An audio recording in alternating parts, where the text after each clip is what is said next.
প্রচুর পরিমাণে তুষারপাত হচ্ছে, জনজীবন বিপর্যস্ত।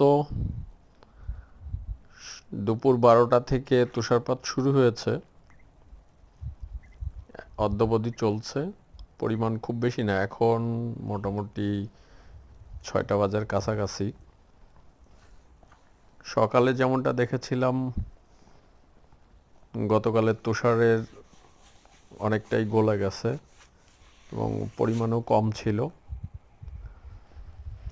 কর্পোরেশনের কমন যেটাকে বলে, সেটার যারা পরিচ্ছন্ন কর্মী বা এটা যারা কাজ করে, তুষার সরানোর কাজ যারা করে, তারা রাস্তা পরিষ্কার করেছিল, কিন্তু আবারও তুষারপাতে একদম চারিদিকে ঢেকে গেছে। এটা একটা ভয়ঙ্কর সৌন্দর্য, দেখতে সুন্দর, কিন্তু এটাকে ফেস করা খুব কঠিন, খুবই কঠিন।